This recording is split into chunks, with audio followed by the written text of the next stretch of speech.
Hello, my dear students. Today we will read A Tale of Two Cities, chapter 9. The Road Mender's Story. In the last chapter, we read that there was a road mender when the Marquis of Evermont was going back to his home, and that road mender has informed Marquis that there was a person under his carriage. Now, let's read further what happens now in this chapter. Many people frequented Defarge's wine shop. Earlier, we were informed that Defarge was running a wine shop, and many people frequently visited him.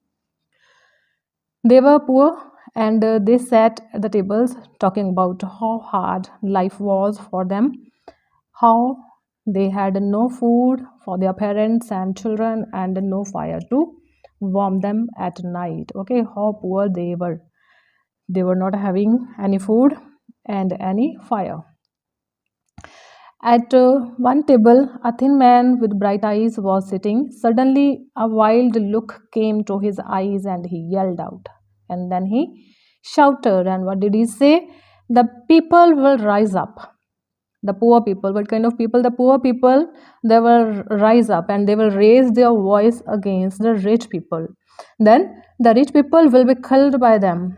Okay, they will be killed by the poor people. Poor people gradually will become the revolutionaries and they will stand against the rich people and then they will kill them. They will hang them. Then the people will be free. Poor people will be free. Yes, said another man.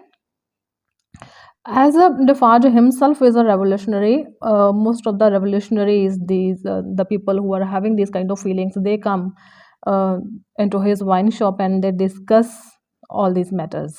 Okay. Yes, said another man, we should kill every rich man in France. They have fine food to eat while we starve. Okay, we are dying with hunger and they are having fine food. They wear rich clothes and we wear rags. We wear torn clothes. They dance and sing while we beg for food. This is a comparison of rich people and the poor people, those who are living in France. Rich people were having fine food, they were wearing good clothes, they were dancing and singing, and on the other hand, poor people, they were starving, they were wearing rags and they were begging. Quite, said Madame Defarge. The time has not yet come. She was busy knitting, sitting at the counter. All the time she is knitting something. And at the same time, she is having an eye upon everyone who is coming in her husband's wine shop. Defarge came into the room, and the road mender with the blue cap was with him. Now, who has entered into the shop? Defarge. And who is with him? The road mender. Give my friend some wine, he said. Madame Defarge poured wine into a large glass. The man drank it quickly. He seemed to be very thirsty. When he had his drink, means when he had finished his drink, his wine, he and Defarge went out. Defarge took him to the yard and they climbed many steps and came to a small room. And which room is this? It was the same room where Dr. Manette had been after he left the prison, where Defarge was taking care of him. And this is the same place from where Laurie and Lucy had taken him to England. There were 3 men in the room.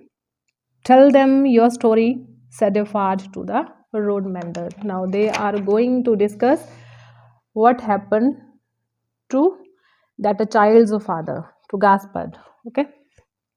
The road mender started his story. One day when I was walking on the road, the carriage of the Marquis went by. It is the same day when the child was killed. There was a man riding under the carriage. He was tall, thin, and white. He looked like a ghost. When the carriage stopped, he threw himself over the side of the hill. I didn't see him again. That night, the Marquis was killed. The servants were sure that the tall man had killed the Marquis because the Marquis had run over his child. This was the reason why that man had killed the Marquis. He followed the Marquis and took his revenge. Nobody could find him. He was well hidden. After 10 or 11 months, okay, 10 or 11 months they seemed to have found him. Earlier he was hiding somewhere, but after 10 or 11 months he was found. One evening, while I was at work, I saw 6 soldiers and the tall man, that same tall man, the child's father. They had tied his arms with ropes. I stood aside and watched them pass. I recognized the tall man as the man who hung to the Marquis carriage. Okay, it was the same man. A few soldiers were there and they were taking a man, and that road mender, he recognized the man as the same man who hung to the Marquis carriage. I followed them.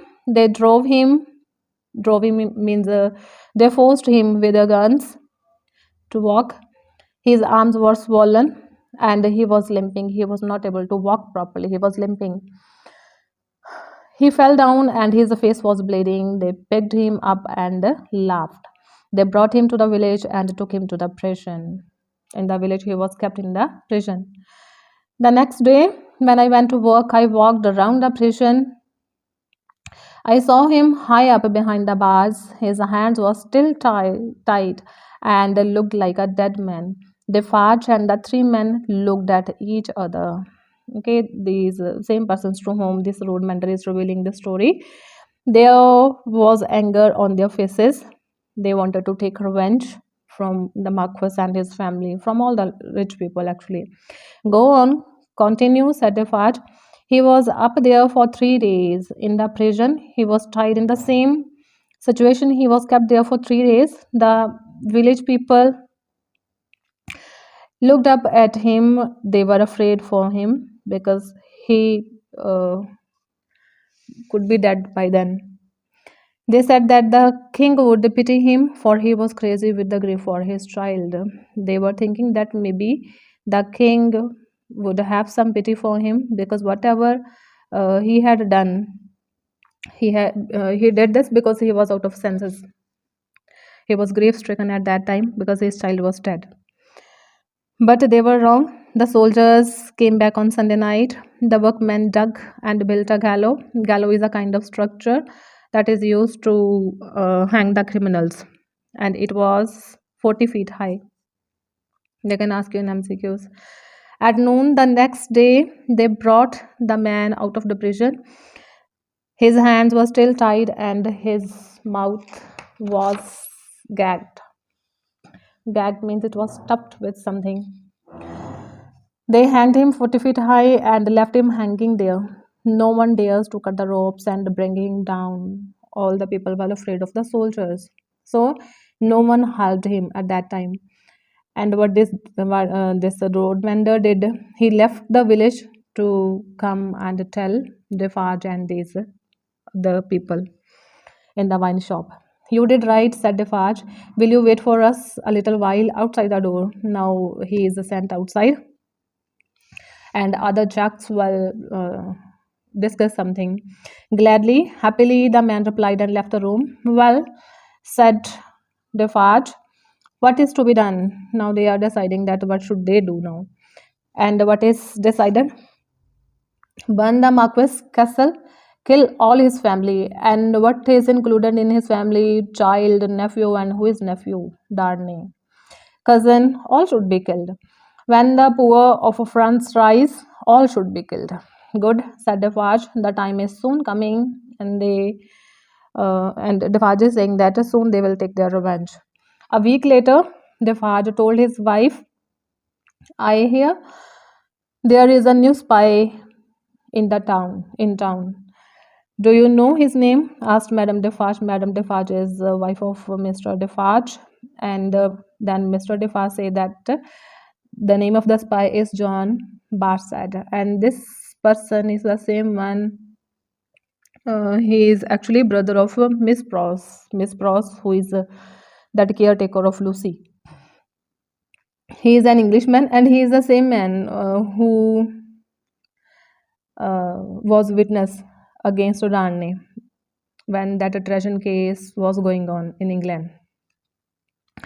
How does he look? And this is the physical description of John Bassett. He is about 40 years old, has dark eyes And here he has a hooked means bent nose and a long and thin face, and he looks wicked. I will know him if he comes into the shop, said Madame Defarge. She says that I will recognize him if he comes into the shop. Defarge looked tired. How long will all this go on? What all this will go on? That kind of situation of poor people. How long it will go on, and how long will they will have to bear it? He asked. Then be patient, his wife replied. A storm gathers slowly, but the lightning strikes fast. And she says that you should be patient. The time will come when we will be able to take our revenge. The next day, around noon, when Madame Defarge was sitting at the counter and knitting, again she is knitting something, and this is the time when that spy, John Bassett, comes into the